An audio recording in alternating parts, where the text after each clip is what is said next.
Hello everyone. तो students, इस session में हम लोग जैट 2026 के क्वांट के सारे क्वेश्चंस डिस्कस करेंगे। अगर आपका किसी भी क्वेश्चन में कोई भी डाउट आता है तो प्लीज कमेंट सेशन में आप अपने डाउट्स डालें। I will try to help you out.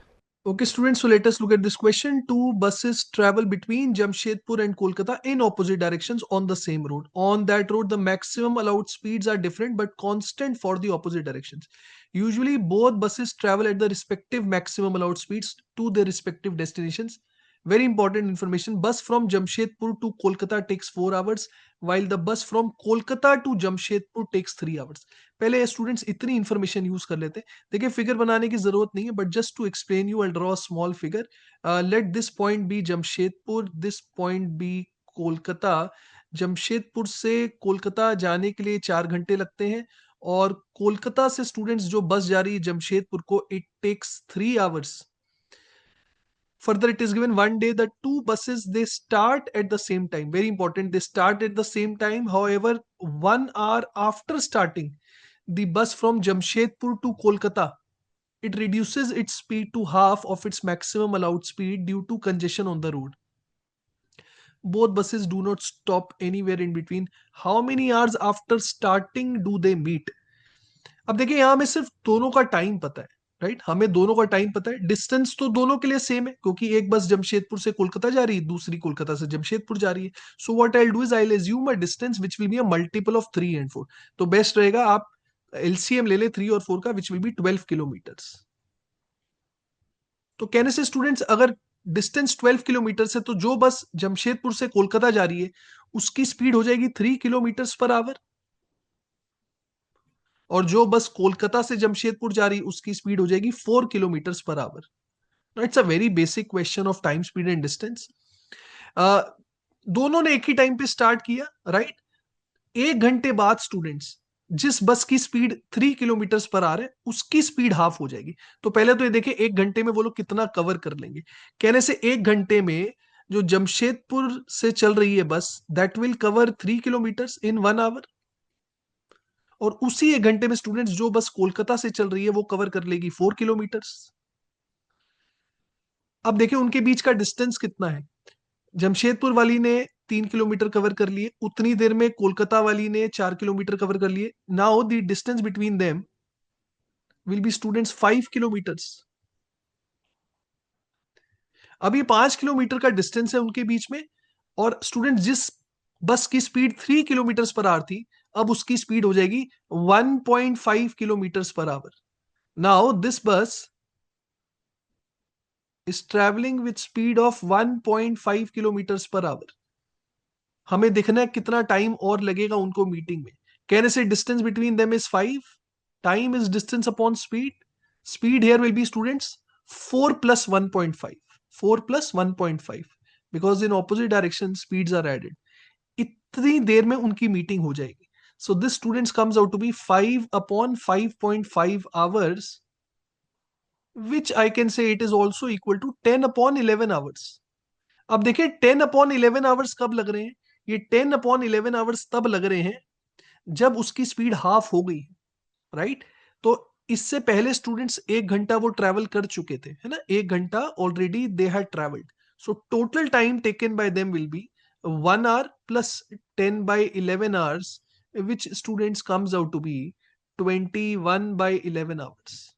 So 21/11 hours, option D will be the correct answer. I hope this question is clear to everyone. Okay, students, so let us look at this question. An archer from the point A is aiming at a target placed on the top of a 56 feet tall tree. The base of the tree is at the point C. From the archer's position, the angle of elevation to the target is 45 degrees from his eye level. एक काम करते हैं, पहले इतनी information use कर लेते हैं। Archer is at point A. Let this be point A. The base of the tree is at point C. Now the tree is 56 feet tall, so let this be tree which is of 56 feet. देखिए, यहाँ पर हमें given है angle of elevation to the target is 45 degrees from his eye level, और आगे देखिए हमें यहाँ पर गिवन है students his eye level is at a height of 6 feet from the ground. तो मान लेते हैं यार, आर्चर यहाँ खड़ा है पॉइंट ए पे। Now this is his eye level which is 6 feet from the ground, so this is 6 feet. तो बेसिकली जो 45 डिग्रीज एंगल है वो हमें ये वाला गिवन है। आई लेवल से अगर टॉप ऑफ द ट्री को वो देखेगा, this will make an angle of 45 degrees. Let's draw line parallel to AC। A और सी को ज्वाइन भी कर लेते हैं। तो ये वाला एंगल जो स्टूडेंट्स है वो 45 डिग्रीज है। आई होप फिगर आप सबको समझ में आ रही है। आगे पढ़ते हैं question. The archer facing the tree he moves backwards on the straight line joining the points A and C to a new position at the point B. तो अभी आर्चर पॉइंट ए से पीछे चले जाता है पॉइंट बी पे। So let this be point B students. Now the archer is standing here, eye level which is 6 feet from the ground. Now students, this will make an angle of 30 degrees. So let's draw a line parallel to BC. So this makes an angle of 30 degrees. अब देखिए ये length भी student 6 feet हो जाएगी। So if you look at this triangle students, now this will be a 45 45 90 triangle, क्योंकि एक angle 45 है, ये 90 है, तो ये वाला एंगल भी 45 डिग्रीज हो जाएगा students. So if you focus on this triangle 45 45 90, can I students can I say this length will now be 50 feet? This length will be 50 feet now. ये जो मैं ब्लैक से हाईलाइट कर रहा हूं, और क्योंकि ये 45 45 90 है, आइसोसेलेस राइट एंगल ट्राइंगल है, तो students this length will also be equal to 50 now. So students, from here I can also say that AC will now be 50. Now similarly students, if you look at the other triangle which will be 30 60 90, मैं इस पूरे triangle की बात कर रहा हूं 30 60 90, क्योंकि एक एंगल 30 है, ये वाला एंगल 90 है, तो ये पूरा एंगल स्टूडेंट 60 हो जाएगा. This complete angle will now be 60 degrees. और स्टूडेंट्स हमें पता है कि 30 के सामने जो वैल्यू होती है 60 डिग्रीज के सामने क्या होता है, उसका रूट 3 टाइम्स होता है. 30 के सामने अगर 1 है तो 60 के सामने रूट 3. आप देखिए यहाँ 30 डिग्रीज के सामने 50 फीट आ रहा है, तो 60 डिग्रीज के सामने क्या 50 times root 3. So students, this complete length will be 50 times root 3. ये पूरा अपने आप में 50 टाइम्स रूट 3 हो जाएगा. Okay, I hope all of you are getting this. I will highlight it. देखिए ये पूरी लेंथ स्टूडेंट्स ये हो जाएगी 50 टाइम्स रूट 3.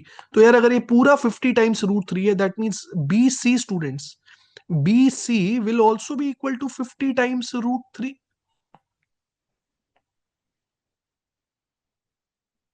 हमें स्टूडेंट्स निकालनी है AB की लेंथ. तो AB कितना हो जाएगा,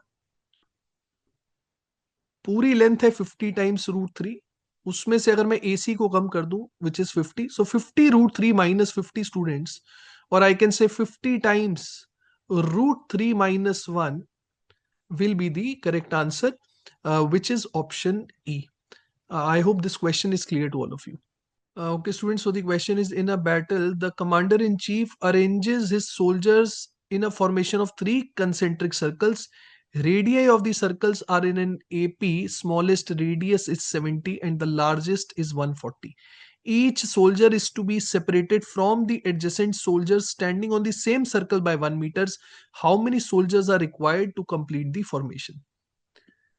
तो सबसे पहले तो यार देखिए इस इंफॉर्मेशन को यूज करते हैं. 3 नंबर्स वो कह रहे हैं AP में है, जिसमें से सबसे छोटा नंबर 70 है और सबसे बड़ा नंबर 140 है. तो कहने से मिडिल नंबर हम इजीली निकाल सकते हैं. मिडिल नंबर क्या होगा स्टूडेंट्स, स्मॉलेस्ट और लार्जेस्ट का एवरेज होगा. तो स्मॉलेस्ट और लार्जेस्ट का अगर आप एवरेज निकालें 70 plus 140 by 2, so it will B 105. तो आप देखिए हमारे पास ये 3 रेडियस आ गए, 3 कंसेंट्रिक सर्कल्स, तीनों के रेडियस आ गए 70 105 एंड 140. देखिए फिगर बनाने की जरूरत नहीं, बिना फिगर बनाए ही आप कर सकते हैं. अगर मैं सबसे अंदर वाले सर्कल की बात करूं, सबसे छोटे वाले सर्कल की बात करूं, उसका सरकमफ्रेंस हो जाएगा students 2 into 22 by 7 into 70. This will be the circumference of the inner most circle, which students comes out to be 440 metres.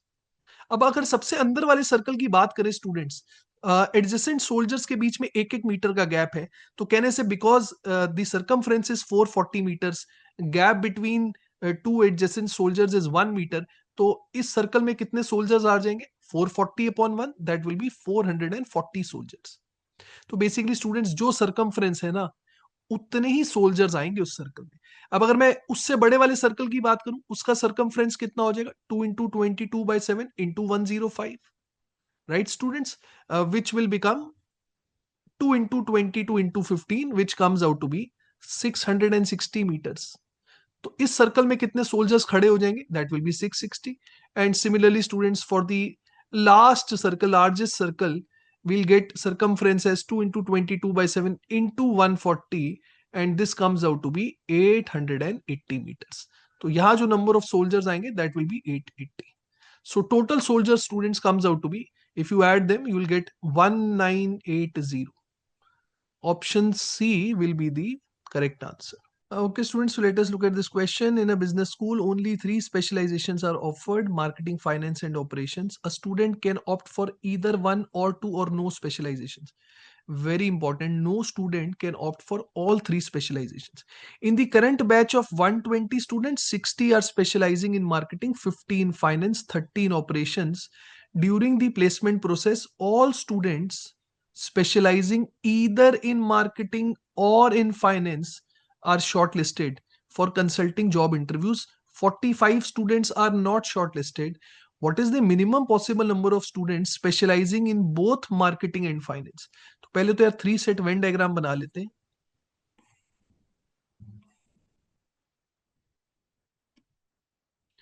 So let this be marketing.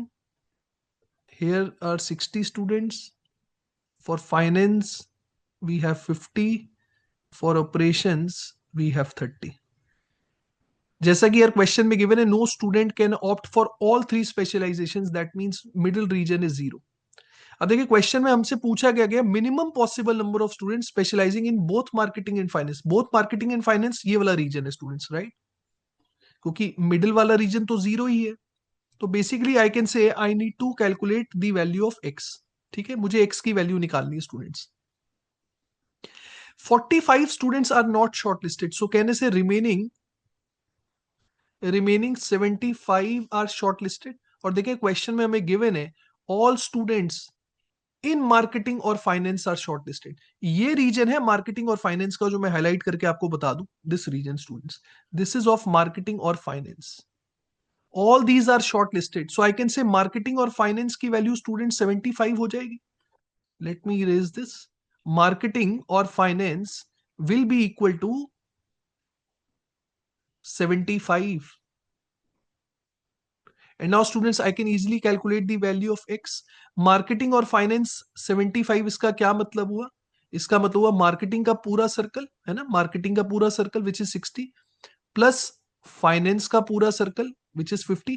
And you can see students x is coming twice. अगर मैं marketing और finance का पूरा पूरा circle लूंगा, x की value दो बार ही आ जाएगी स्टूडेंट्स, तो x को एक बार ही माइनस करना पड़ेगा. And students from here will get the value of x which comes out to be 35. So 35 students, option E will be the correct answer. I hope ये question आप सबको clear. Okay students, so the question is Ronnie uses 5-digit key for a combination lock where 5 digits need to be entered in a fixed sequence. While he remembers the 5 digits are 98754, he has forgotten the sequence he uses. He also remembers that sum of first 3 digits is a multiple of 3 and so is the sum of the last 3 digits. Sum of last 4 digits is a multiple of 4. Which of the following is definitely false? तो 5 digits है यार. अब अगर आप ध्यान से students इस information को पढ़े कि जो पहले 3 डिजिट है उनका सम 3 से डिवाइड हो रहा है और आखिरी 3 डिजिट है उनका भी सम 3 से डिवाइड हो रहा है. Now if you add all the digit students, 9 plus 8 plus 7 plus 5 plus 4, this students comes out to be 33. 33 देखें ऑलरेडी 3 का मल्टीपल है. अब कहने से स्टूडेंट्स की अगर पहले 3 डिजिट का सम ये 3 से डिवाइड हो रहा है, पहले 3 डिजिट का सम 3 से डिवाइड हो रहा है और पांचों डिजिट्स का जो सम है वो भी 3 का मल्टीपल है. So from here we can definitely say that students इन दोनों का sum will be a multiple of 3. क्योंकि देखिए अगर पहले 3 डिजिट का सम 3 का मल्टीपल है, पांचों डिजिट्स का सम भी 3 का मल्टीपल है, दैट मीन्स लास्ट 2 डिजिट्स का सम will be multiple of 3. And students, using the same logic, I can also say that first 2 digits का सम भी 3 का मल्टीपल होगा। देखें ऐसा क्यों, पांचों डिजिट्स का सम है 33 विच इज अ मल्टीपल ऑफ 3, और क्वेश्चन में गिवन है आखिरी 3 डिजिट्स का सम भी 3 का मल्टीपल है, this is also a multiple of 3। So that means first 2 digits का sum will also be a multiple of 3। Mind you I am talking about the sum, पहले 2 डिजिट्स का सम भी 3 का मल्टीपल होगा, और आखिरी 2 डिजिट्स का जो सम होगा वो भी 3 का मल्टीपल होगा।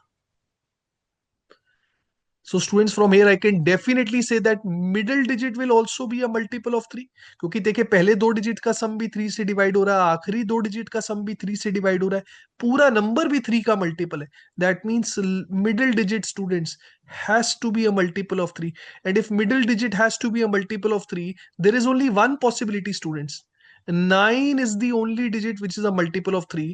तो ये हम एक बात पक्के से कह सकते हैं कि मिडिल डिजिट विल बी 9। ठीक है, आई होप सबको यहां तक क्लियर है। अब students, now if I use this information that sum of last 4 digits is a multiple of 4, sum of last 4 digits is a multiple of 4, तो कहने से अगर मैं पहला डिजिट हटा दूं, जो भी पहला डिजिट है उसको अगर हम हटा दें, तो आखिरी जो 4 डिजिट है उनका सम 4 का मल्टीपल आना चाहिए। अब अगर मैं मान लूं कि लेट से पहला डिजिट 8 है, मैं चेक करना चाहता हूं क्या पहला डिजिट 8 हो सकता है स्टूडेंट्स। 9 तो हो नहीं सकता, क्योंकि 9 तो मिडिल में आ रहा है, पक्की बात है।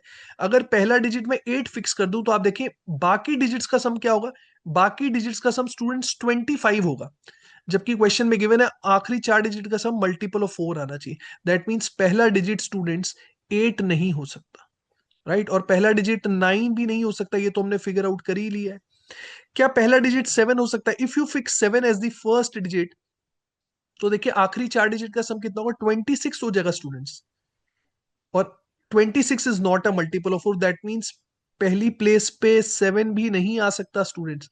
सिमिलरली स्टूडेंट्स, पहली प्लेस पे 4 भी नहीं आ सकता, क्योंकि अगर पहली प्लेस पे 4 आएगा तो आखिरी 4 डिजिट का सम 29 हो जाएगा, which will not be a multiple of 4। That means we can definitely say कि फर्स्ट प्लेस पे स्टूडेंट्स, फर्स्ट प्लेस पे डेफिनेटली 5 आए, फर्स्ट प्लेस पे डेफिनेटली 5 आएगा, middle digit will definitely be 9। ठीक है, आई होप यहां तक सबको क्लियर है। अब स्टूडेंट्स बेटर रहेगा आप सीधा ऑप्शन यूज करें। क्वेश्चन में बोल रहे हैं which of the following is definitely false. If you look at the second option students, it is given 8, 8 is the second digit of the key. क्या 8 सेकंड डिजिट हो सकता है स्टूडेंट्स? आप देखिए 8 सेकंड डिजिट कभी नहीं हो सकता, क्योंकि अगर सेकंड प्लेस पे आप 8 फिक्स कर देंगे स्टूडेंट्स, देन 5 प्लस 18, पहले 2 डिजिट का सम कितना हो जाएगा, पहले 2 डिजिट का सम स्टूडेंट्स 13 हो जाएगा, और हमें पता है पहले 2 डिजिट का सम 3 का मल्टीपल होना चाहिए। दैट मीन्स 8 सेकंड प्लेस पे कभी नहीं आ सकता। So because 8 cannot come in the second place, that means option B students is definitely false, and that means this is the correct answer. I hope this question is clear to all of you. Okay students, so let us look at this question. 3 categories of candidates appear for an admission test: diligent 10%, lazy 30%, and confused 60%. A diligent candidate is 10 times more likely to clear the admission test compared to a lazy candidate. 40% of the candidates clearing the admission test are confused. What is the maximum possible value of the probability of a confused candidate clearing the test? बहुत ही ज्यादा मुश्किल question है। ठीक है, now let me try to explain it to you guys. देखिए पहले तो यार टोटल कैंडिडेट्स को मैंने 100 मान लिया, क्योंकि जो कैंडिडेट्स हैं वो परसेंटेज के टर्म्स में गिवन है। So assuming total candidates to be 100, तो उसमें से डिलीजेंट कितने होंगे 10, lazy will be 30, and confused will be 60।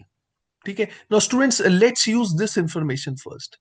वो कह रहे हैं जितने लोगों ने टेस्ट क्लियर किया है उसका 40% कंफ्यूज है। बहुत ही इंपॉर्टेंट इंफॉर्मेशन है ये। अब देखिए जितने भी लोग सिलेक्ट हुए हैं, या जितने भी लोगों ने टेस्ट क्लियर किया है, उसका 40% कंफ्यूज है। दैट मीन्स बाकी जो 60% है वो इन दो कैटेगरीज से आएंगे, या तो वो लेजी होंगे या डिलीजेंट होंगे। अब आप स्टूडेंट्स रेशियो देखें, 40% 60%, कहने से रेशियो इज 2:3। उम्मीद करता हूं यहां तक आप सबको समझ में आ रहा है। तो बेसिकली स्टूडेंट्स जो लोग सिलेक्ट हुए हैं, जो लोग सिलेक्ट हुए हैं, राइट, उनमें से अगर कंफ्यूज्ड वाले 2x हैं, तो जो लेजी या डिलीजेंट होंगे वो 3x हो जाएंगे, राइट, क्योंकि रेशियो इज 2:3। उम्मीद करता हूं यहां तक मेरी बात सबको क्लियर है। अगर आपको ये इंफॉर्मेशन क्लियर है then you can solve this question easily. ठीक है, देखिए जितने भी लोग सिलेक्ट हुए हैं उनमें से अगर कंफ्यूज्ड वाले 2x हैं, तो लेजी या जो डिलीजेंट होंगे उनका टोटल 3x के बराबर होना चाहिए। Okay, now what do we need to calculate? हमें कैलकुलेट करना है maximum probability of a confused candidate clearing the test. तो आप देखिए पहले प्रोबेबिलिटी क्या है कंफ्यूज्ड कैंडिडेट की टेस्ट को क्लियर करने की। तो कहने से टोटल 60 स्टूडेंट्स मैंने लिए हैं जो कंफ्यूज्ड हैं, उनमें से आप देखिए कितने सिलेक्ट हुए हैं, उनमें से 2x सिलेक्ट हुए हैं। तो यही प्रोबेबिलिटी है कंफ्यूज्ड कैंडिडेट की टेस्ट को क्लियर करने की। वो कह रहे हैं इसको मैक्सिमाइज करो। अब आप देखिए अगर इसको मैक्सिमाइज करना है तो कहने से मुझे 2x को मैक्सिमाइज करना पड़ेगा, मुझे 2x की वैल्यू को मैक्सिमम करना पड़ेगा। तो कहने से अगर 2x को मैक्सिमम करना है तो अल्टीमेटली 3x को भी आप बड़े से बड़ा रखें, right.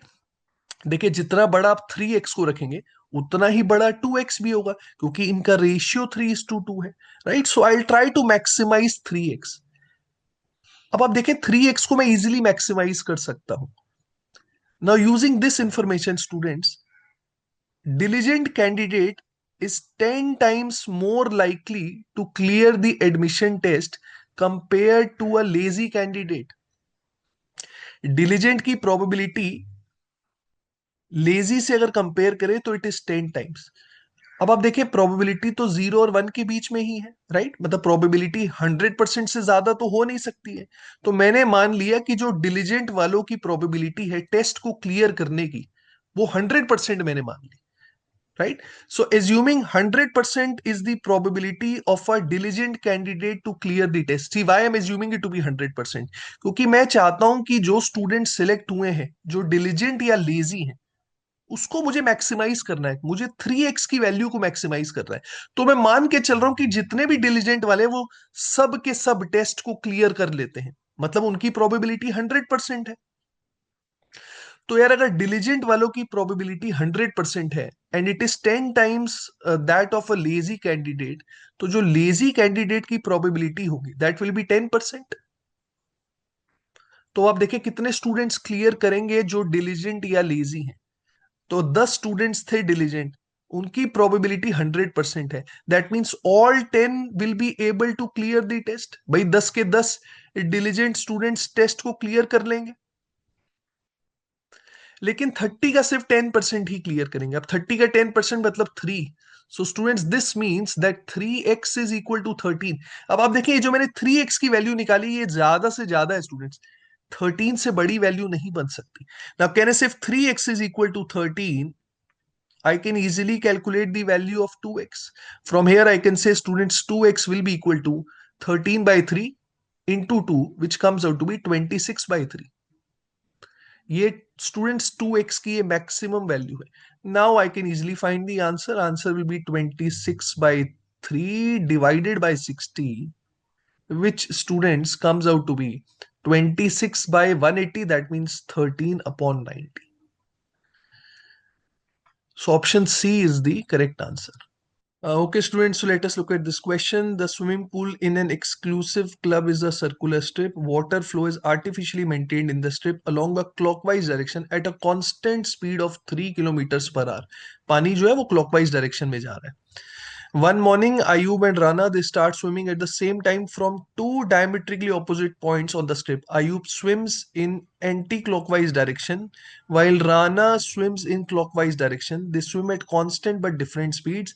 When they meet for the first time, Ayub has covered 60 meters. They meet again after Rana has covered 180 meters from the first meeting point. Rana swims at the speed of 3 kilometers per hour in still water. How long does Ayub take to complete one round of the strip if he swims in the clockwise direction? देखिए figure बनाने की जरूरत नहीं है, but एक बार figure बना लेते हैं आपको थोड़ा बेटर समझ में आएगा, you will be able to visualise.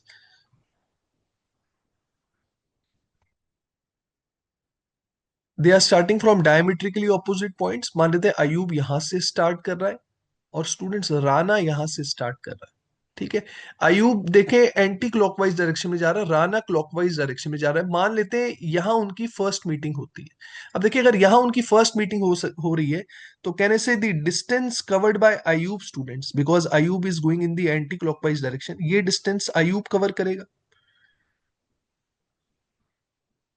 है ना। ये डिस्टेंस आप देखें अयूब कवर कर रहा है, और अयूब ने जो डिस्टेंस कवर किया है स्टूडेंट्स दैट इज 60 मीटर्स, और ये डिस्टेंस राना कवर कर रहा है।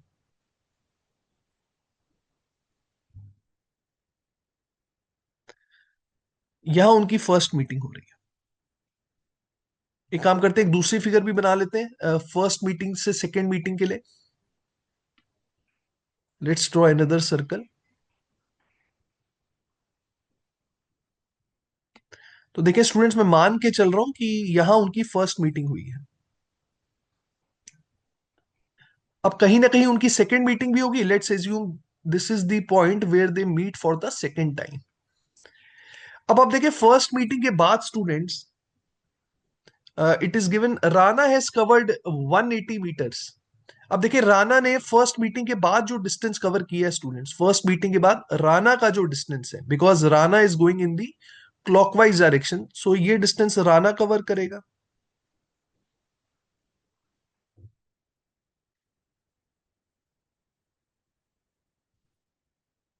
And students this distance covered by Rana is 180।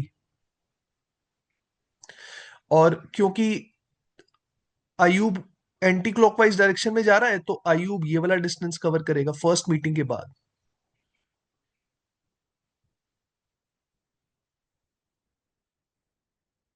Okay.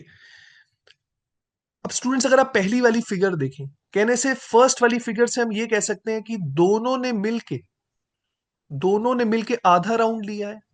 Together they have covered exactly half round. और अगर आप स्टूडेंट्स दूसरी वाली फिगर देखें, फर्स्ट मीटिंग से सेकेंड मीटिंग, फर्स्ट मीटिंग से लेकर सेकेंड मीटिंग का अगर आप डिस्टेंस देखें, दोनों ने मिलके पूरा राउंड कवर किया है।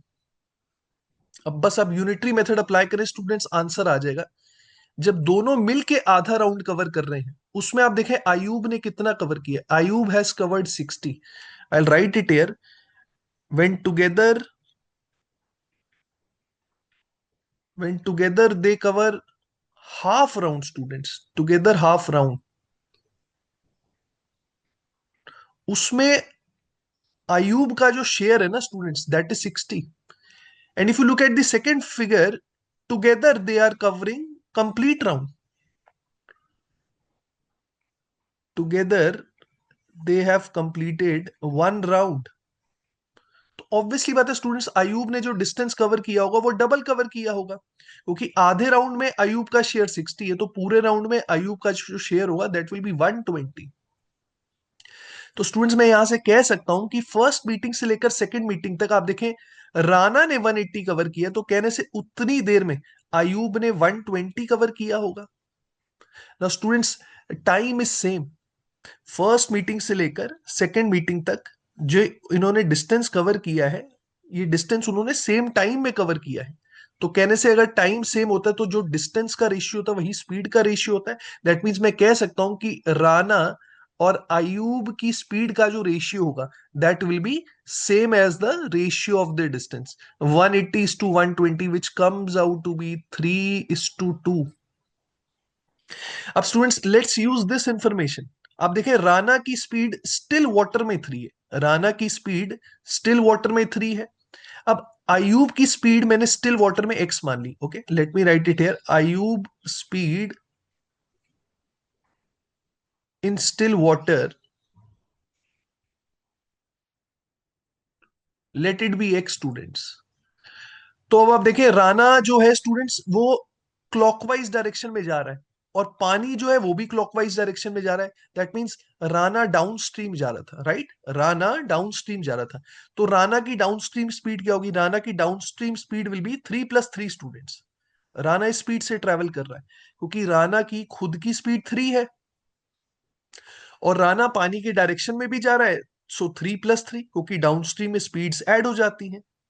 अब अगर आयूब की बात करूं स्टूडेंट्स, आयूब की स्पीड को मैंने स्टिल वाटर में एक्स लिया है, लेकिन आयूब जो है वो एक तरीके से अपस्ट्रीम जा रहा है, तो आयूब की अपस्ट्रीम स्पीड क्या होगी? That will B x, which is the speed of Ayub in still water minus speed of water. Speed of water is given 3, so x minus 3. ये इनकी स्पीड्स का रेशियो है स्टूडेंट्स, विच इज 3/2. तो यहां से students मेरे पास आयूब की speed आ जाएगी स्टिल वाटर में, and this students comes out to be, this is 6, 3 into 2 is 6, x minus 3 students is 4, x minus 3 4 के बराबर आ रहा है, that means x is equal to 7.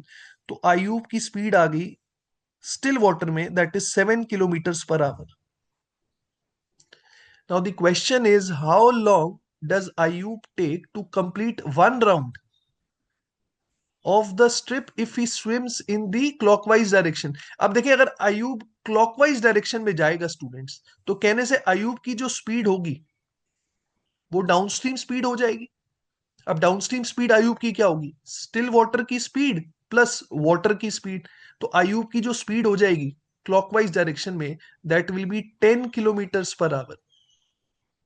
अब पूरा एक राउंड के लिए आयूब को कितना टाइम लगेगा मुझे ये निकालना है इन सेकेंड्स. अब देखिए, पूरे ट्रैक की लेंथ कितनी हो जाएगी स्टूडेंट्स? पूरे ट्रैक की लेंथ विल बी 180 प्लस 120, क्योंकि देखिए दोनों ने मिलके पूरा एक राउंड कवर किया था, जिसमें राणा ने 180 कवर किया था, आयूब ने 120 कवर किया था. That means complete track is of 300 meters. Now students, I know the distance as 300, I know the speed as 10 kilometres per hour. तो मैं यहां से टाइम निकाल सकता हूं. Time is equal to distance upon speed. Distance is 300 meters. Speed हमें kilometres per hour में पता है, उसको मीटर पर सेकंड में कन्वर्ट कर लेंगे स्टूडेंट्स, इंटू 5/80. इतने सेकंड्स लगेंगे. So student 0 0 gets cancelled. 5 into 6 is 30. 6 into 8 students is 108 seconds. So 108 seconds students will be the correct answer, which is option B. I hope this question is clear to all of you.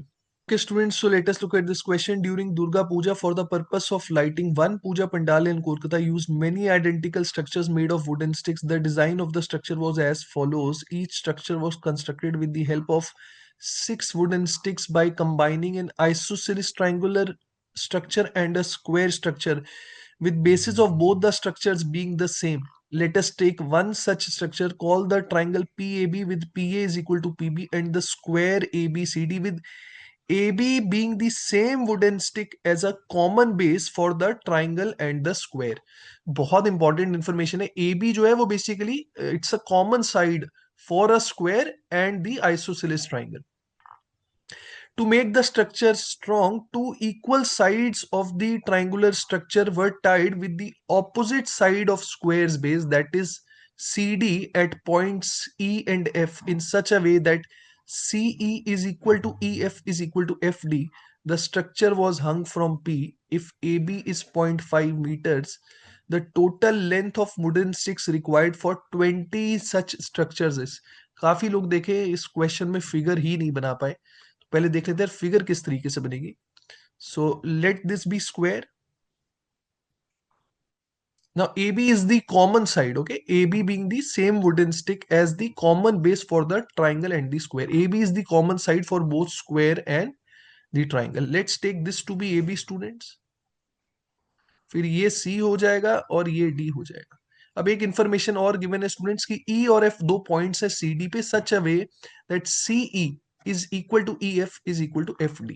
तो obviously E यहां हो जाएगा students और F यहां हो जाएगा. So CE is equal to EF is equal to FD.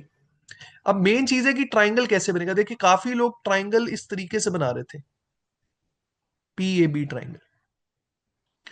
But then students you will not be able to use this information. E और F वाली इंफॉर्मेशन को हम यूज नहीं कर पाएंगे, जो कि हमें क्वेश्चन में गिवन है. The two equal sides of the triangular structure were tied with the opposite side of squares base, that is CD. तो बेसिकली जो स्टूडेंट्स ट्राइंगल बनेगा वो इस तरीके से बनेगा. पॉइंट P जो है वो ऊपर को होगा.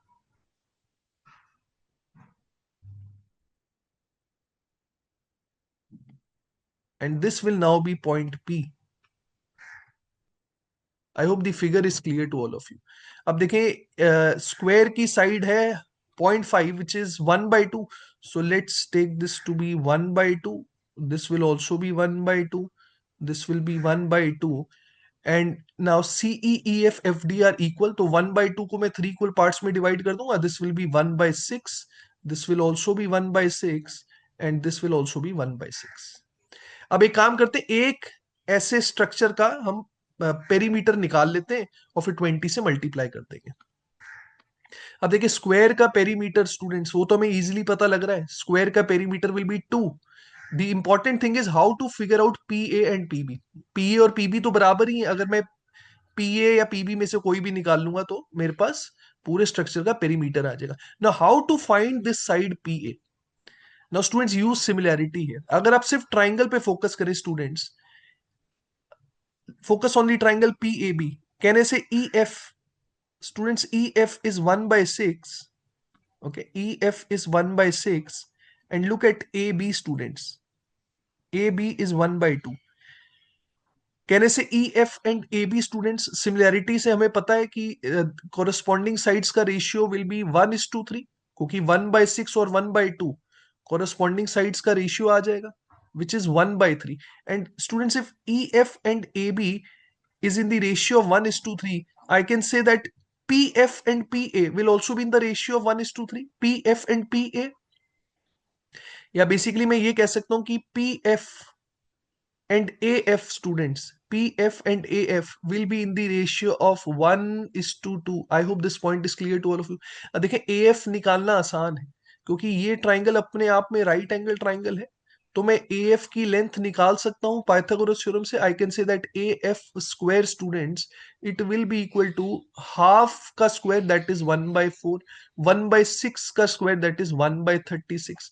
And this students comes out to be, if I take 36 LCM, I'll get 9 plus 1, that means 10/36. From here students I can say AF will be equal to root of 10/6. देखिए अगर AF आ गया students root of 10/6, PF AF के half है तो कहने से PF will be root 10/12. मुझे पूरे PA की लेंथ चाहिए. PA क्या है students? PA is basically PF plus AF. इन दोनों को ऐड करूंगा तो PA की लेंथ आ जाएगी. So let's add them and if you add them students this comes out to be LCM will be 12 and we'll get root 10 plus 2 times root 10, that means 3 times root 10/12, which comes out to be root 10/4. तो अब आप देखें एक ऐसे structure का perimeter कितना आ जाएगा students? PA is root 10/4. So obviously PB students, PB will also be root 10/4. और पूरे स्क्वायर का जो पेरीमीटर है students that is 2. So from here we'll get a perimeter of one such structure which comes out to be students 2 plus now 2 root 10/4, or I can say root 10/2. Finally students my answer will be this thing further multiplied by 20 क्योंकि ऐसे 20 structures है. So this will be my answer students. 20 into 2 is 40 and root 10/2 into 20 students is 10 times root 10. So finally my answer comes out to be 40 plus 10 times root 10. And you can see students option B satisfies. It will be the correct answer. I hope this question is clear to all of you. Okay, students, so let us look at this question. Consider a 7-digit number 735x6y4 divisible by 44, where the 2 digits x and y are unknown. Consider the following 2 additional pieces of information. X and y are even numbers, x and y are equal. To determine the values of x and y uniquely, which of the above pieces of information is or are minimally sufficient? अब देखिए 44 का divisibility rule आप सबको आना चाहिए. Number should be a multiple of 4, it should be a multiple of 11. अब देखिए number 4 से कब डिवाइड होगा? आखिरी के 2 डिजिट 4 से डिवाइड होने चाहिए. तो उम्मीद करता हूं 4 का डिविजिबिलिटी रूल आप सबको आता है. 11 का डिविजिबिलिटी रूल स्टूडेंट्स क्या होता है? ऑड प्लेसेस पे जो डिजिट्स है उनका sum, that means 7 + 5 plus 6 plus 4, ये ऑड प्लेसेस पे डिजिट्स है उनका सम, माइनस इवन प्लेसेस पे जो डिजिट्स है उनका sum, that means 3 plus x plus y. Now this students should be either equal to 0 और अ मल्टीपल ऑफ 11. अब मान लो अगर मैं इसको इक्वल टू 0 पुट कर देता हूं, क्योंकि अगर ये 0 के बराबर होगा तो नंबर 11 का मल्टीपल होगा. तो क्या ये 0 के बराबर हो सकता है? Now let's check it. देखिए ये वाली वैल्यू स्टूडेंट्स अपने आप में आ रही है 22, तो कहने से this should also be equal to 22, तभी तो 0 आएगा. अब देखिए अगर 3 प्लस एक्स प्लस वाई 22 के बराबर है, that means students x plus y is equal to 19, and this is not possible, क्योंकि एक्स और वाई डिजिट्स है और डिजिट कभी 9 से ऊपर हो नहीं सकता. एक्स प्लस वाई की students maximum value can be 18, तो एक्स प्लस वाई 19 तो हो ही नहीं सकता. दैट मीन्स ये जो मैंने डिफरेंस लिया है स्टूडेंट्स, ऑड प्लेसेस के डिजिट्स का सम माइनस इवन प्लेसेस के डिजिट्स का सम, ये जो वैल्यू है ये जीरो नहीं हो सकती स्टूडेंट्स. तो अगर ये जीरो नहीं हो सकती, now let's put it equal to 11. And students, if I put this equal to 11, because this is equal to 22, that means this has to be 11 now. तभी तो 22 minus 11 will be equal to 11. अब अगर 3 plus x plus y 11 है, that means x plus y is equal to 8. तो ये जो original information है उससे हम डेफिनेटली कह सकते हैं कि x plus y 8 के बराबर होगा ही होगा. Now students, can we find the values of x and y uniquely? पहली इंफॉर्मेशन को यूज करके देखते हैं. अब देखिए एक्स और वाई इवन नंबर्स हैं, कहने से एक पॉसिबिलिटी ये हो सकती है अगर मैं एक्स को 0 पुट करूं तो वाई 8 हो जाएगा, because x and y are even numbers. अब ध्यान दें स्टूडेंट्स, अगर आप वाई को 8 पुट करते हैं, because we have to make sure number should be divisible by 4, 4 से तो डिवाइड होना ही चाहिए. अब क्या मैं y को 8 पुट करूंगा तो नंबर 4 से डिवाइड होगा? बिल्कुल होगा, because last two digits will be 84. 84 is divisible by 4. तो ये एक पॉसिबिलिटी है स्टूडेंट्स, है ना. क्या कोई और पॉसिबिलिटी बन रही है? अगर मैं x को 2 पुट कर दूं स्टूडेंट्स, अगर मैं x को 2 पुट करूं तो आप देखिए y कितना हो जाएगा? y will be 6. And students if y is equal to 6, last two digits again will be divisible by 4, तो ये भी एक पॉसिबिलिटी है. आप चाहे तो अगला केस भी चेक कर सकते हैं. वैसे x को 4 पुट करूं, y को 4 पुट करूं, then also students number will be divisible by 4. So we are getting more than one possibility, है ना. एक से ज्यादा पॉसिबिलिटी आ रही है. हम यूनिकली डिटरमाइन नहीं कर सकते x और y की value using the first information. So I can definitely say 1 is not sufficient. अब स्टूडेंट्स अगर मैं सिर्फ स्टेटमेंट 2 को यूज करूं, using statement 2 alone, now because x and y are equal और मुझे पता है एक्स और वाई का जो टोटल है वो 8 के बराबर है, that means x has to be 4 and y has to be 4. This is the only possibility. And students even if I put y is equal to 4, definitely number will be divisible by 4, है ना. Number 4 से तो divide होगा ही होगा. Now we are getting only one possibility, so we can uniquely determine the values of x and y using statement 2 alone. So students, option C, 2 only, will be the correct answer. Okay students, so let us look at this question. A park has two gates, gate 1 and gate 2. These two gates are connected via two alternate paths. If one takes the first path from gate 1, they need to walk 80 meters towards east, 80 meters towards south, and finally 20 meters towards west to arrive at gate 2. पहले यार इतनी figure बना लेते हैं. Let this be gate 1, 80 meters towards east, 80 meters towards south, 20 meters towards west. So this is G1, this is G2, this is 80, this is 80, and this is 20. आगे देखिए question में given है second path is a semicircle connecting the two gates where the diameter of the semicircle is the straight line distance between the two gates. तो G1 और G2 को join कर देंगे यार. Now this G1 G2 students, this will be the diameter of the semicircle. Semicircle बना लेते हैं. So students, this is how the figure looks like. Now the question is, a person walking at a constant speed of 5 kilometers per hour enters the park through gate 1 walks along the first path to reach gate 2 and then takes the second path to come back to gate 1. तो पहले उसने ये वाला path लिया students, G1 से G2 जाने के लिए, और फिर G2 से G1 जाने के लिए सेमी सर्कुलर पाथ लिया। आगे क्वेश्चन में पूछा गया which of the following is the closest to the time the person takes from entering the park to coming back to gate 1 if she never stops in between. तो अब देखें ये पूरा डिस्टेंस कवर करने के लिए स्टूडेंट्स कितना time लगा ये निकालना है। Speed is given to us 5 kilometre per hour, right. So students ultimately we have to find distance. अब देखिए distance will be 80 plus 80 plus 20 which will be 180 plus the semi circular path।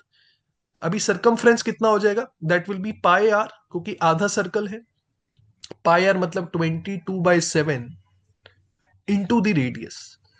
so students somehow I need to calculate the radius। अब देखिए radius कैसे calculate कर सकते हैं students. so I'll draw a line parallel to this line, okay, I'll draw a line parallel to this line from this point।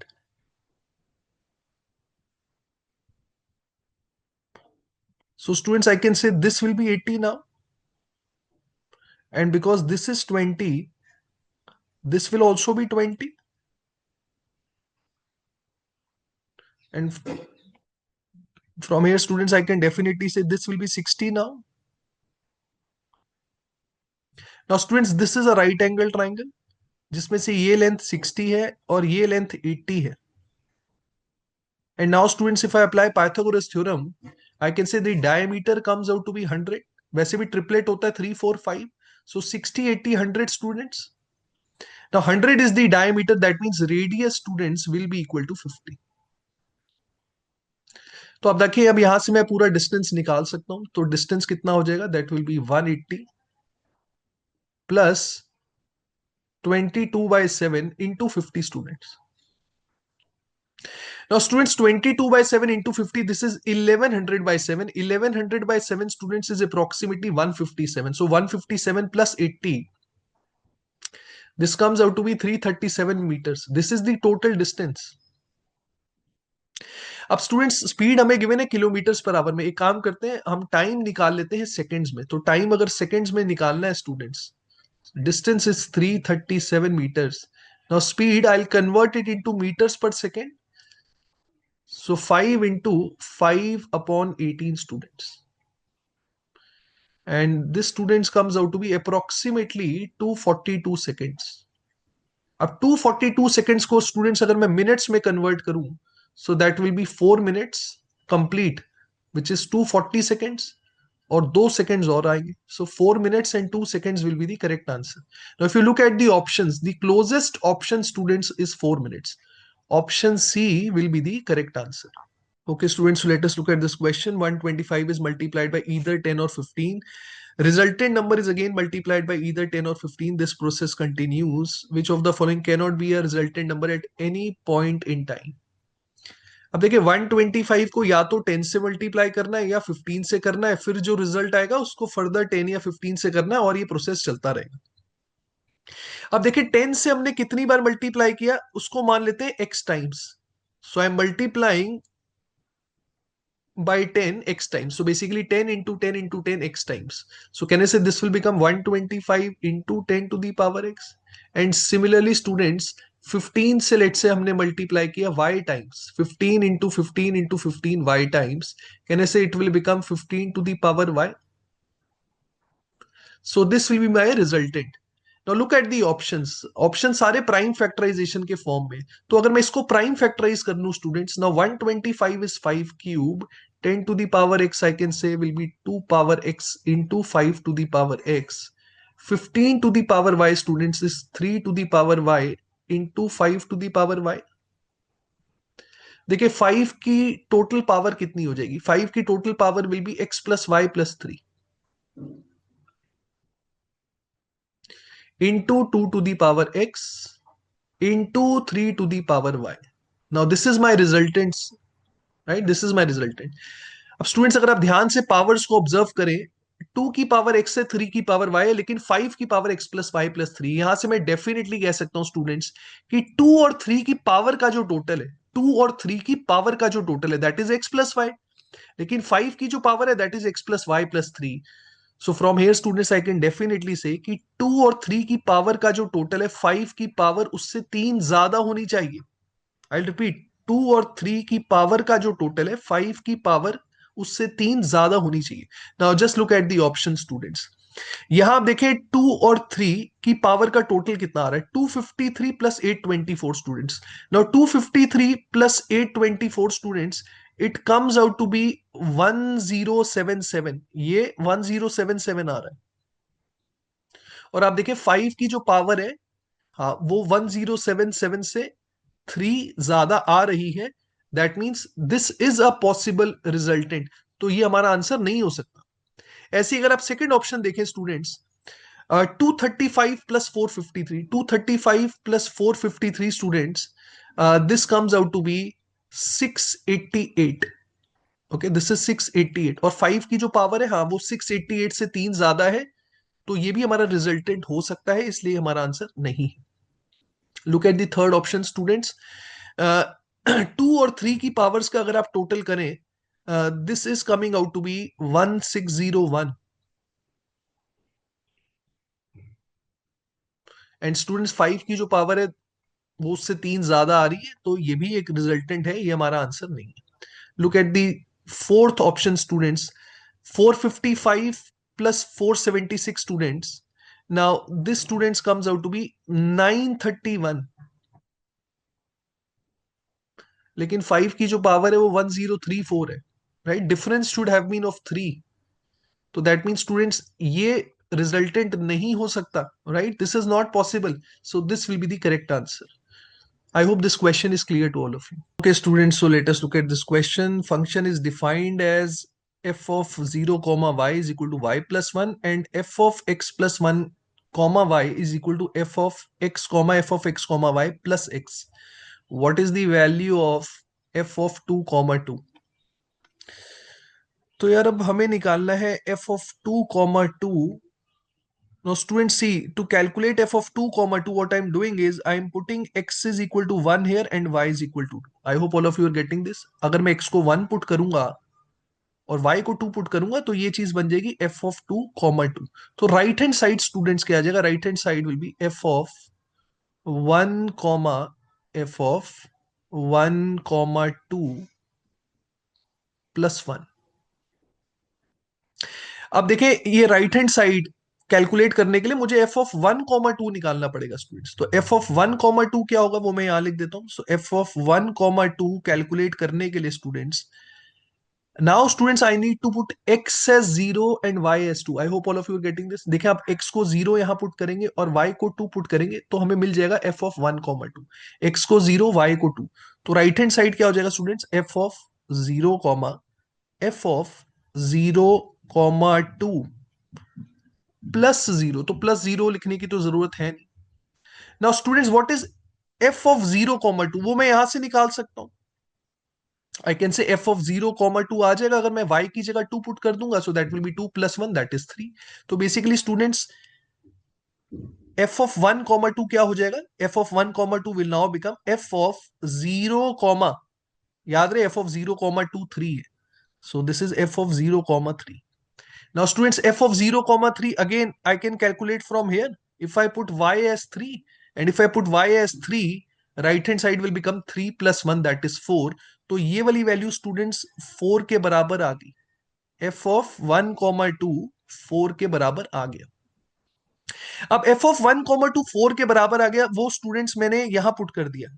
f of 1 comma 2 की जगह 4 मैंने यहां पुट कर दिया।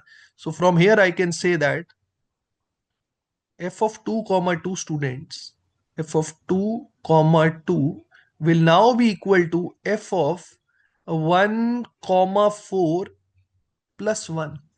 अब देखिए f of 2 comma 2 निकालने के लिए स्टूडेंट्स मुझे f of 1 comma 4 निकालना पड़ेगा। अब f of 1 comma 4 मैं यहां से निकाल सकता हूं। I'll put x as 0 and y as 4. Okay, I'll put x as 0 and y as 4. I can say f of 1 comma 4 will be equal to f of 0 comma f of 0 comma 4 plus 0। देखिए plus 0 लिखने की जरूरत नहीं है। Now f of 0 comma 4 students, again I can calculate from here. F of 0 comma 4 will be 5. So this thing will now become students f of 0 comma 5. And students, f of 0 comma 5, again I can calculate from here. I can say f of 0 comma 5, it will be equal to students 5 plus 1, that is 6. तो मतलब f of 1 comma 4 की value student 6 आ गई. Okay, f of 1 comma 4 की value 6 आ गई है. तो finally f of 2 comma 2 आ जाएगा, because f of 1 comma 4 is equal to 6. So finally students answer will be 6 plus 1, that is 7. थोड़ा लेंदी है ये क्वेश्चन, राइट? आई होप ये क्वेश्चन आप सबको क्लियर है. Option B is the correct answer. Okay, students, so let us look at this question. Rajan is a fruit seller. On any day, he sells only one kind of fruit. On the first day, he buys 9 kg of blueberries. On the second day, he buys 22 kg of kiwis. On the third day, he buys 50 kg of peaches. The per kg price of each fruit is an integer. Further, on each of these 3 days, he spends the same amount to purchase fruits. Very important information. पहले तीनों दिन उसने same amount ही spend किया है. On the fourth day, he buys mangoes at rupees 35 per kg and spends rupees 15 less than any of the previous 3 days. If he then sells all the mangoes at rupees 50 per kg, what is his minimum possible profit on the fourth day? पहले तो ये देखें कि per kg mango he is earning 15 rupees, right? Because he buys at 35, sells at 50, he is earning 15 rupees every kg. Let me write it here. Profit is 15 per kg. कहने से अगर profit को minimise करना है students, that means mangoes की quantity को आपको minimise करना है. मैंगोस की क्वांटिटी को मिनिमम रखना है, तभी प्रॉफिट मिनिमम होगा. अब मिनिमम क्वांटिटी मैंगोस की कैसे निकालेंगे students? First of all, on the first 3 days ही स्पेंडिंग द सेम अमाउंट. कहने से that number has to be a multiple of 9, 22 and 50. 9 का भी मल्टीपल होना चाहिए, 22 का भी मल्टीपल होना चाहिए और 50 का भी मल्टीपल होना चाहिए. तो एलसीएम स्टूडेंट्स अगर मैं इन तीनों का निकालूं, so I hope all of you can calculate it. 22 और 50 का LCM is 550 students. Now 550 into 9 students will be 4950. Now this is the least number which is a multiple of 9, 22 and 50. तो मैंने मान लिया कि पहले दिन भी उसने 4950 स्पेंड करे, दूसरे दिन भी उसने 4950 स्पेंड करे, तीसरे दिन भी उसने 4950 स्पेंड करे. कहने से fourth day he spends 15 less, that means on fourth day he must have spend 4935 to purchase mango students. इतने उसने मैंगोस पे स्पेंड किए हैं. तो मैं यहां से क्वांटिटी निकाल सकता हूं, because he buys at the price of 35 per KG. तो टोटल क्वांटिटी उसने कितनी बाय करी होगी students? That will B 4935 divided by 35. This will give us the quantity he purchased. Now this if you solve students, 35 into 1 is 35, we'll be left with 14, 143. 35 into 4 is 140. 3 आ जाएगा. 35, 35 into 1 is 35. That means he purchased 141 kgs of mangoes. Now students, he is earning 15 rupees every kg and the total quantity is 141 kgs. तो यहां से minimum profit आ जाएगा, which comes out to be 141 into 15, which is 2115. So students, option D will be the correct answer. Okay students, so let us look at this question. In a multiple choice examination, there are 20 questions. Each correct answer is worth 4 marks, while 2 marks are to be deducted for every wrong answer. 1 mark is to be deducted for every unattempted question. One student receives a total of 46 marks. However, before releasing the marks, professor realizes that she has by mistake deducted 2 marks for every unattempted question and 1 mark for every wrong answer. After correction, how many marks will the student get? तो मान लेते हैं कि student ने जितने questions correct करे वो सी है, जितने गलत करे वो डब्ल्यू है और जितने अनअटेम्प्टेड है वो यू है. तो पहली क्वेश्चन स्टूडेंट्स यहां से आ जाएगी C plus W plus U is equal to 20. अब जिस स्टूडेंट के 46 मार्क्स आए हैं, right, for every correct the student is getting 4 marks. तो 4C तो यहां से आ जाएगी. For every wrong 1 mark has been deducted, so minus of 1 into W, that means minus W.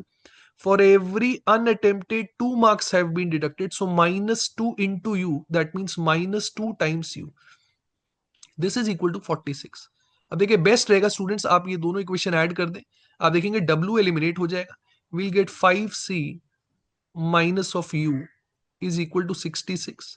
यहां से मैं स्टूडेंट्स कह सकता हूं 5c will be equal to 66 plus u।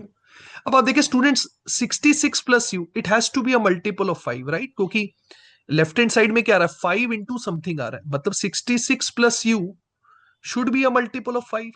अब देखिए पहली वैल्यू, सबसे छोटी value which is a multiple of 5 will be equal to 70 now, right? अब देखिए अगर मैं इसको 70 पुट कर दूं स्टूडेंट्स, तो उस केस में मैं कह सकता हूं u की वैल्यू 4 आ जाएगी students. And if u is equal to 4, now because 5c is 70, 5c is 70, that means c will be equal to 14। और क्योंकि c plus u plus w, c plus u plus w, इसका total students 20 है, तो कहने से जो wrong होंगे वो 2 आ जाएंगे। Now students, this is the only possible solution. Why I am saying this? Because 5c की वैल्यू स्टूडेंट्स 66 प्लस u आ गई। मान लो अगर आप इसको 70 की जगह 75 पुट कर देते हो, because it has to be a multiple of 5। If you put 75 students, you will get u is equal to 9, you will get c is equal to 15, and this is never possible, क्योंकि c plus w plus u का total अपने आप में ही 20 है, जबकि इन दोनों का total 20 से बड़ा आ रहा है। So this is not possible. So the only possible solution is correct 14 होंगे, इनकरेक्ट 2 होंगे और अनअटेम्प्टेड 4 होंगे। क्वेश्चन में हमसे पूछा कि एक्चुअल में उसके मार्क्स कितने होंगे। So for every correct 4 marks, so 14 into 4. For every unattempted should be -1, so minus of 1 into 4. And for every wrong, 2 marks should be deducted, so -2 into 2. This will be the actual marks, which is 56 minus 4 minus 4. So 48 students. Option A will be the correct answer. Okay, students, so let us look at this question. Let A1 is less than A2 is less than A3 and so on is less than AN be the list of all prime numbers less than 25. Define Xi is equal to Bi upon Ai, where Bi is the sum of all Ak where K ranges from 1 to N. K should not be equal to I. Let B be the set of all integer valued Xi. What is the smallest element of B? देखिए question की language काफी tough थी, right? काफी लोगों को समझ में ही नहीं आया क्वेश्चन में क्या कह रहे हैं। I try to make you understand. देखिए फर्स्ट लाइन तो समझना इजी है, सारे प्राइम नंबर्स बोले हैं लेस देन 25, तो वो लिख लेते हैं 2 3 5 7 11 13 17 19 and 23। And 2 is less than 3 is less than 5 is less than 7 and so on students. तो कहने से ये A1 हो जाएगा, ये A2 हो जाएगा, ये A3 हो जाएगा, and similarly students this will be A9. Now there are 9 prime numbers less than 25. Xi is equal to Bi upon Ai, where Bi is the sum of all Ak where K ranges from 1 to N. K is not equal to I. देखिए यही सबसे tough part है समझने वाला। Bi का मतलब क्या है? Bi की वैल्यू स्टूडेंट्स के सारे प्राइम नंबर्स का sum, because they are saying sum of all Ak where K ranges from 1 to N। तो Ak है क्या? Ak बेसिकली सारे प्राइम नंबर्स ही तो हैं। तो कह रहे कि Bi जो है वो सारे प्राइम नंबर्स का सम है, लेकिन K और I की वैल्यू बराबर नहीं होनी चाहिए। अब इसका क्या मतलब है स्टूडेंट्स? मान लो मुझे B1 की वैल्यू निकालनी है, ठीक है? B1 की वैल्यू निकालनी, I की जगह स्टूडेंट्स मैंने 1 पुट किया। अब देखिए जब मैं I की जगह 1 पुट करूं, इसका मतलब है स्टूडेंट्स K की वैल्यू आप 1 नहीं ले सकते। अगर आप K की वैल्यू 1 नहीं ले सकते तो बाकी प्राइम नंबर्स आपको लेने पड़ेंगे। That means you cannot take A1, क्योंकि मैंने I को 1 पुट किया है ना, तो आप K को 1 नहीं ले सकते। दैट मीन्स B1 क्या होगा students? B1 will be the sum of all prime numbers except A1। तो B1 की वैल्यू जो होगी that will be A2 plus A3 and so on students till A9। उम्मीद करता हूं मेरी बात आप सबको समझ में आ रही है। एक एग्जांपल और ले लेते हैं। मान लो मैंने I की जगह 2 पुट किया, तो B2 क्या हो जाएगा? अब B2 हो जाएगा स्टूडेंट्स सारे प्राइम नंबर का सम एक्सेप्ट A2, क्योंकि जब आप I की जगह 2 पुट करो, K की वैल्यू आप 2 नहीं ले सकते, मतलब A2 आप नहीं ले सकते। तो A2 अगर आप नहीं ले सकते that means all prime numbers का sum except A2। I hope all of you are clear with this. बस अब सॉल्व करके देख लेते हैं स्टूडेंट्स। मान लो x1 की वैल्यू निकालनी, x1 की वैल्यू, तो x1 क्या होगा, अभी मैंने आपको बताया, bi upon A I, b1 upon a1, x1 will be b1 upon a1। b1 क्या होगा, सारे प्राइम नंबर्स का टोटल एक्सेप्ट a1। अब बेस्ट क्या रहेगा, आप सारे प्राइम नंबर्स का पहले टोटल निकाल लें। अब देखिए सारे प्राइम नंबर्स का टोटल आ रहा है 2 + 3 5 + 5 is 10 + 7 17 + 11 28 + 13 41 + 7 is 58 + 19 77 + 23 100। A1 से A9 का टोटल स्टूडेंट्स 100 है, 100, राइट। उसमें से अगर मैं A1 को हटा दूं तो कहने से दिस विल बी 98, ये B1 की वैल्यू आ जाएगी, राइट। A1 को नहीं लेना है, बाकी सारे प्राइम नंबर्स लेने हैं। तो मैंने 100 में से 2 कम कर दिया, नीचे तो A1 आएगा विच इज 2।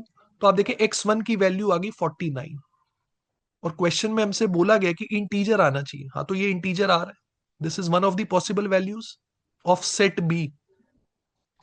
मान लो x2 की वैल्यू निकालनी है। अब x2 की वैल्यू निकालनी है तो नीचे तो A2 आएगा स्टूडेंट्स, A2 मतलब second prime number that is 3, और न्यूमरेटर में क्या आएगा, सारे प्राइम नंबर्स का टोटल एक्सेप्ट 3, एक्सेप्ट A2। सो 100 में से अगर आप ये 3 कम कर दे तो ऊपर 97 आ जाएगा। बट आप देखिए स्टूडेंट्स, ये इंटीजर नहीं आ रहा, तो ये वैल्यू तो पॉसिबल ही नहीं है। ऐसे ही अगर मैं x3 निकालूं स्टूडेंट्स, तो नीचे A3 आ जाएगा, A3 का मतलब 5 है, ऊपर क्या आ जाएगा 100 - 5, sum of all prime numbers except A3। So 100 - 5 95, and this is coming out to be integer, ये 19 आ रहा है। हाँ, तो ये एक इंटीजर वैल्यू आ रही है। ऐसे स्टूडेंट्स अगर मैं x4 निकालना चाहूं तो नीचे क्या आ जाएगा, A4 आ जाएगा विच इज 7, ऊपर आ जाएगा 100 - 7 93। आप देखिए ये इंटीजर नहीं आ रहा है, ये भी पॉसिबल नहीं है। ऐसे स्टूडेंट्स अगर मैं x5 निकालूं तो आप देखिए फिफ्थ प्राइम नंबर है स्टूडेंट्स 11, तो नीचे 11 आ जाएगा, ऊपर 89 आ जाएगा, ये भी इंटीजर नहीं आ रहा है। ऐसे ही अगर मैं x6 निकालूं स्टूडेंट्स तो नीचे A6 आ जाएगा, और A6 कितना है स्टूडेंट्स, 13 है, ऊपर कितना आ जाएगा 100 - 13 that is 87। Again this is not an integer. x7 की बात करूं स्टूडेंट्स तो नीचे A7 आ जाएगा, A7 मतलब सेवेंथ प्राइम नंबर, तो ये 17 हो जाएगा, ऊपर आ जाएगा 100 - 17 that is 83। Again not an integer. x8 अगर आप निकालें students, x8, so that will B denominator में A8, that means eighth prime number which is 19, ऊपर आ जाएगा 100 - 19 that is 81, again not an integer. x9 निकालूंगा लास्ट केस, नीचे 23 students, ऊपर 100 - 23 77, again not an integer. तो बी वो बोल रहे हैं सारे इंटीजर वैल्यूज का सेट है। तो अब इंटीजर वैल्यूज कितनी आ रही स्टूडेंट्स, दो ही आ रही है, 49 एंड 19। ये सेट बी की बात हो रही है, उसमें से पूछने स्मॉलेस्ट बताओ, तो smallest will be 19 students. So 19 option E will be the correct answer. काफी ज्यादा मुश्किल क्वेश्चन था, आई होप आप सबको समझ में आया है। Okay, students, so let us look at this question. Consider two circles, each having a radius 5 centimeters, touching each other at a point P. A direct tangent QR is drawn touching one circle at a point Q and the other circle at a point R. Inside the region PQR inscribed by two circles and the tangent, a square ABCD is inscribed with its base AB on the tangent and the other side touching the two circles at points D and C respectively. We have to find the area of the square ABCD. पहले यह figure बना लेते हैं. So let's draw two circles.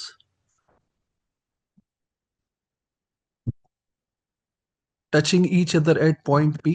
So this will be students point P now. Let's draw a tangent. So this will be point Q and this will be point R. Now inside the region PQR inscribed by two circles and the tangent, the square ABCD is inscribed with its base AB on the tangent. तो square की students एक side जो है वो tangent पे ही है, तो square बना लेते हैं. Square will be something like this students. This is how the square will look like. तो इसको स्टूडेंट्स मैंने A मान लिया, इसको B मान लिया. This will B point C students and this will B point D.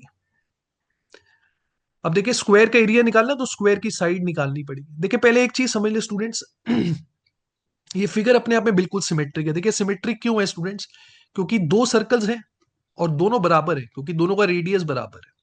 ऊपर से ये जो स्क्वायर हमने बनाया है, स्क्वायर की भी सारी साइड्स बराबर होती हैं, तो ये फिगर अपने आप में बिल्कुल सिमेट्रिक है। अब सिमेट्रिक है तो मान ले मैंने यहां से एक टेंजेंट बना दिया स्टूडेंट्स, है ना, I have drawn this tangent. तो ये जो टेंजेंट है स्टूडेंट्स, ये स्क्वायर की साइड को भी इक्वली डिवाइड करेगा क्योंकि फिगर बिल्कुल सिमेट्रिक है। स्क्वायर की साइड को स्टूडेंट्स मैंने 2x मान लिया। अगर स्क्वायर की साइड को मैं 2x मान लूं, अब क्योंकि ये जो मैंने टेंजेंट बनाया है ये बाइसेक्ट करेगा स्क्वायर की साइड को, तो this will B x students, है ना। और ये x, ये जो CD साइड है ये इक्वली बाइसेक्ट हो जाएगी x और x में। याद रहे स्क्वायर की साइड को मैंने 2x माना है। Now students we also know that radius and tangent makes an angle of 90 degree. मान लेता हूं ये सर्कल का सेंटर है, so this angle will be 90 degree क्योंकि रेडियस और टेंजेंट 90 का एंगल बनाते हैं। ऐसे students radius tangent makes an angle of 90 degree, this will also be 90 degree. देखिए ये तो 90 डिग्री होगा ही होगा क्योंकि फिगर मैंने आपको बोला बिल्कुल सिमेट्रिक है। तो ये जो मैंने टेंजेंट बनाया था स्टूडेंट्स, राइट, ये ऑब्वियसली बिल्कुल पैरेलल ही होगा स्क्वायर की साइड के, तो ये भी 90 डिग्री हो जाएगा। तो तीन एंगल 90 डिग्री है तो स्टूडेंट्स चौथा एंगल भी 90 डिग्री होगा। चारों angles 90 degree, that means it is definitely a rectangle, है ना। रेक्टेंगल तो पक्का से होगा, लेकिन आप देखें अगर एडजेसेंट साइड्स भी बराबर है, अगर रेक्टेंगल है और एडजेसेंट साइड्स भी बराबर है, that means it is a square क्योंकि ये सर्कल का रेडियस है 5 और ये भी सर्कल का रेडियस है 5। Now mind you we have to find the side of square. मुझे किसी तरीके से x को निकालना है तो स्क्वायर की साइड आ जाएगी, स्क्वायर का एरिया भी आ जाएगा। नाउ स्टूडेंट्स कहने से this is also the radius, ये भी तो रेडियस है, ये 5 हो जाएगा। इस लाइन को स्टूडेंट्स मैंने एक्सटेंड कर दिया, है ना, इस साइड को AD साइड को मैंने एक्सटेंड कर दिया। तो कहने से ये AD साइड को जब मैंने एक्सटेंड किया है तो ये जो ब्लू वाली लाइन है students, this line, this will be what, this will be the radius minus side of square. This is radius minus side of square. तो ये लेंथ स्टूडेंट्स हो जाएगी 5 minus 2x. Okay, this will be 5 minus 2x. Similarly students, this is x, this is half of the side of square, है ना। ये आप जो मैं हाईलाइट कर रहा हूं आप देखिए ये स्क्वायर की आधी साइड के बराबर है। ओके स्टूडेंट्स, तो कहने से this length now will be radius minus x, right, क्योंकि पूरा रेडियस 5 है स्टूडेंट्स और ये स्क्वायर की आधी साइड के बराबर है which is x. So I can say students this length will now be 5 minus x. And now students this is a right angle triangle। देखिए जो ब्लू से मैंने बनाया है ये 5 माइनस एक्स है स्टूडेंट्स, ये 5 माइनस 2x है और ये तो रेडियस है सर्कल का which is 5। And now students if I apply Pythagoras theorem I can say 5 minus x का whole square plus 5 minus 2x का whole square, this will be equal to students 5 का square which is 25। Now students no need to solve. आप देखें x को अगर आप 1 put करेंगे तो ये सेटिस्फाई करेगा क्योंकि ट्रिपलेट बन जाएगा 3 4 5। If you put x as 1 this will become 3 का स्क्वायर, दिस विल बिकम 4 का square and it is equal to 5 का स्क्वायर। तो definitely I can say that x will be equal to 1। And students if x is equal to 1 तो side of square is 2x, so side of square I can say will be 2 and area of square students will be 4, so 4 is the correct answer. Option A is the right answer. I hope this question is clear to everyone. Okay students, so let us look at this question. There are 3 rectangular tanks in a building. Length, width and height of the first tank are m meters each. Length, width and height of the second tank are n meters each. However, the length, width and height of the third tank are m meters, n meters and 1 meter respectively. Initially, the first tank is full of water while the second and third are empty. When the second and third are completely filled with water transferred from the first tank, 85,000 liters of water is still left in the first tank. पहले यार इतनी information use कर लेते हैं। देखिए जो पहला tank है स्टूडेंट्स उसका वॉल्यूम कितना हो जाएगा, उसका वॉल्यूम हो जाएगा m m that means m cube. दूसरे वाले का वॉल्यूम हो जाएगा n that means n cube. तीसरे टैंक का वॉल्यूम हो जाएगा m n 1 that means mn। पहली चीज तो देखें ये जो तीनों वॉल्यूम्स हैं m cube n cube mn ये सब मीटर क्यूब में है स्टूडेंट्स। तो ये जो 85,000 लीटर्स है इसको भी पहले आप मीटर क्यूब में कन्वर्ट करें, unit should be same. So I divide 85,000 by 1000 and this comes out to be 85 metres cube. अब देखिए 85 मीटर्स क्यूब है क्या, ये वो वाला वॉल्यूम है जो टैंक 1 में बचा है जब हमने टैंक 1 से स्टूडेंट्स टैंक 2 और टैंक 3 को कंप्लीटली फिल कर दिया। तो कहने से टैंक 1 में से स्टूडेंट्स मैंने एन क्यूब कम कर दिया and further m into N भी कम कर दिया है ना। टैंक 1 में से मैंने टैंक 2 की कैपेसिटी भी कम कर दी, टैंक 3 की कैपेसिटी भी कम कर दी। Now this is equal to the volume which is left which is equal to 85। Question में गिवन है m और n पॉजिटिव इंटीजर्स हैं, m की वैल्यू बतानी है। अब देखिए क्वेश्चन सॉल्व करने की जरूरत नहीं है क्योंकि क्वेश्चन अपने आप ही इंटीजर्स बेस्ड है and options are also given, better to use options here. जैसे मैं आपको बताता हूँ ऑप्शंस कैसे यूज कर सकते हैं। मान ले आपको लग रहा है 5 आंसर है, so let's put m is equal to 5। Now I just need to see if I put m is equal to 5, क्या n एक पॉजिटिव इंटीजर आ रहा है या नहीं आ रहा है। अगर आ रहा है तो यही आंसर है, अगर नहीं आएगा तो फिर that means this option is incorrect. So let's put m is equal to 5 here. I'll get 125 minus n ka cube minus 5n is equal to 85. From here students I can say n cube plus 5n will be equal to 40. आप देखें n की कोई भी positive integer value उसको satisfy नहीं कर सकते, ठीक है। तो that means this is incorrect. Now students, let's use the second option. If I put m is equal to 7, my equation becomes 343 minus n ka cube minus 7 times n is equal to 85. यहां से मैं कह सकता हूं n cube plus 7n will be equal to 258. बस थोड़ा सा trial and error करेंगे, आपको पता लग जाएगा n की वैल्यू 6 सेटिस्फाई कर रही है। 6 क्यूब इज 216, 216 प्लस 42 इज 258। तो मतलब जब मैंने m को 7 पुट किया है तो n 6 आ रहा है, n भी एक पॉजिटिव इंटीजर है, that means 7 satisfies, option B will be the correct answer. Okay students, so let us look at this question. A triangular plot is such that two of its sides of length 90 meters and 60 meters are perpendicular to each other. There is a housing complex in a rectangular region within the plot. Area of the rectangular region is 4 by 9 of the area of the triangular plot. Two sides of the rectangular region lie on the two perpendicular sides of the triangle and one vertex is on the hypotenuse. पहले इतनी figure बना लेते हैं students. ये right angle triangle है, ये 90 degree है, perpendicular sides are given 90 and 60, let this be 90 this be 60। अब रेक्टेंगल इसके अंदर है जिसकी दो साइड्स ट्राइंगल की दो परपेंडिकुलर साइड्स पे लाई कर रही हैं और रेक्टेंगल का एक वर्टेक्स हाइपोटेन्यूज पे। So this is how the figure looks like. हमें ये भी गिवन है स्टूडेंट्स, रेक्टेंगल का जो एरिया है वो ट्राइंगल के एरिया का 4 by 9 है। तो रेक्टेंगल का एरिया में निकाल लेता हूं यहां से स्टूडेंट्स। रेक्टेंगल का area will be 4 by 9 into the area of triangle which is half into 90 into 60. And this students if you solve 9 into 10 is 90, 2 into 2 is 4, it comes out to be 1200. आगे लिखा है students, members of the housing complex they want to construct a wall along the perimeter of the rectangle. Cost of construction is 5000 per metre, minimum possible cost of building the wall. ठीक है, अब देखिए wall कहां बन रही है, perimeter के along बन रही है, रेक्टेंगल के पेरीमीटर के अलोंग। कॉस्ट को मिनिमाइज करना है तो कहने से पेरीमीटर को स्टूडेंट्स हमें कम से कम रखना पड़ेगा, यही हमारा एम है। रेक्टेंगल का पेरीमीटर कम से कम कितना हो सकता है। अब देखिए इसको कैसे सॉल्व कर सकते हैं स्टूडेंट्स। देखिए एक तो बड़ा वाला राइट एंगल ट्राइंगल है, आप देखिए एक छोटा वाला राइट एंगल ट्राइंगल भी है हमारे पास students, because this angle is 90 degree, right. Just focus on this smaller right angle triangle which I am highlighting with red color. तो आप देखिए ये छोटा वाला राइट एंगल ट्राइंगल स्टूडेंट्स और बड़ा वाला राइट एंगल ट्राइंगल, ये दोनों एक दूसरे के सिमिलर है। अब आप देखिए बड़े वाले ट्राइंगल में स्टूडेंट्स, बड़े वाले ट्राइंगल में परपेंडिकुलर साइड्स का रेशियो 3:2 है, और क्योंकि छोटा वाला ट्राइंगल बड़ा वाला ट्राइंगल सिमिलर है तो आई कैन से छोटे वाले ट्राइंगल की जो परपेंडिकुलर साइड्स है स्टूडेंट्स ये भी 3:2 के रेशियो में ही होंगी। So I will take this to be 3x and I will take this to be 2x। अब आप देख सकते हैं स्टूडेंट्स रेक्टेंगल की एक साइड मेरी 2x है ना, ये रेक्टेंगल की एक साइड है।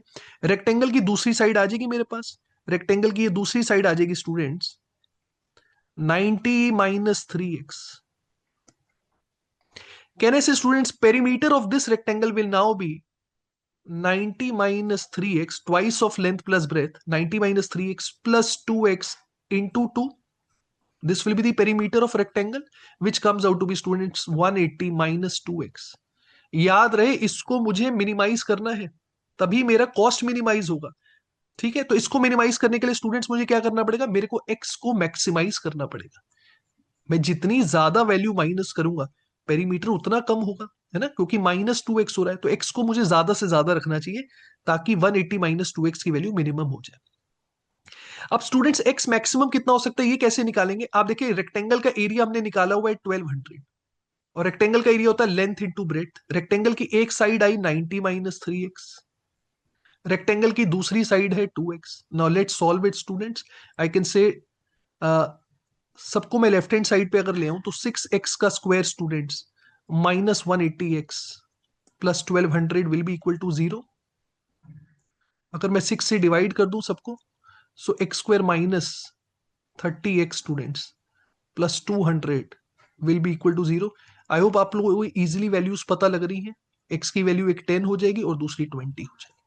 पेरीमीटर को स्टूडेंट्स कम से कम करना है हमें, तो x को ज्यादा से ज्यादा करना पड़ेगा। I put x is equal to 20 here, perimeter comes out to be 180 -2 into 20 which is 40, perimeter students comes out to be 140।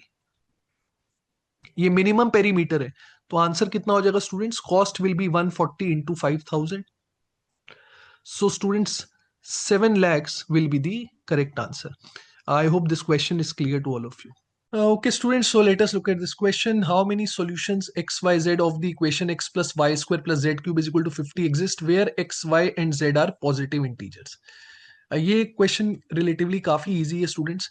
देखिए बेस्ट क्या रहेगा, हमेशा स्टार्ट करने का सबसे अच्छा तरीका रहेगा कि आप देखें जिसकी पावर सबसे बड़ी है वहां से आप स्टार्ट करें। z की पावर सबसे बड़ी है तो z की वैल्यूज को आप स्टूडेंट्स फिक्स करें। अब क्योंकि पॉजिटिव इंटीजर्स है, z को पहले मैं 1 पुट कर देता हूं स्टूडेंट्स। अगर मैं z को 1 पुट करूंगा तो देखें आप x प्लस वाई स्क्वायर कितना आ जाएगा, x plus Y square students comes out to be 49। अब आप देखें y की वैल्यू कहां से कहां तक हो सकती है स्टूडेंट्स, y की वैल्यू मैं 1 डेफिनेटली पुट कर सकता हूं। देखिए जब आप y की वैल्यू 1 पुट करेंगे तो ऑटोमेटिकली आपको x पॉजिटिव इंटीजर मिल जाएगा। No need to calculate the value of x, don't waste your time. आप बस ये देखें क्या x पॉजिटिव इंटीजर आ रहा है कि नहीं आ रहा, बिल्कुल आ रहा है। मैं y को 1 पुट कर सकता हूं स्टूडेंट्स, मैं y को 2 भी पुट कर सकता हूं, 3 भी पुट कर सकता हूं। याद रहे आप y को 7 नहीं ले सकते students, because if you take y as 7 x will become 0 which is not possible। That means y की जो रेंज है students that is from 1 to 6। तो यहां से मैं कह सकता हूं 6 सॉल्यूशन आ जाएंगे। जब z को 1 पुट करेंगे तो 6 सॉल्यूशन आ जाएंगे। ऐसे स्टूडेंट्स अब मैं z को 2 पुट कर लूंगा तो मेरी इक्वेशन बन जाएगी x प्लस वाई का square is equal to students 50 - 8, है ना, क्योंकि 2 का क्यूब 8 है, so this comes out to be 42। आप बस ये देखिए y की रेंज कहां से कहां तक हो सकती है, y की वैल्यू 1 हो सकती है, 2 हो सकती है, एंड मैक्सिमम y की वैल्यू स्टूडेंट्स 6 हो सकती है। Again we'll get 6 solutions. ऐसे स्टूडेंट्स अगर मैं z को 3 पुट कर दूं, आपको पता है 3 का क्यूब 27 है, तो x प्लस वाई स्क्वायर कितना आ जाएगा स्टूडेंट्स, 50 - 27 दैट इज 23। y की रेंज आप देखिए 1, 2 and so on till 4। 4 he values possible है, क्योंकि अगर आपने y को 5 पुट किया x नेगेटिव हो जाएगा। सो this will give 4 solutions. Now, obviously, students, you cannot put z is equal to 4. If you put z is equal to 4, x plus y square will become negative, and that is not possible. So, total solution, students, कितने आ गए? 6 plus 6 plus 4, 16 is the correct answer. Option A. So students these were the solutions of quant। अगर आपको यार video पसंद आई हो तो please like कर देना वीडियो को, और चैनल अगर सब्सक्राइब नहीं किया तो प्लीज़ वो भी कर देना। Thank you everyone.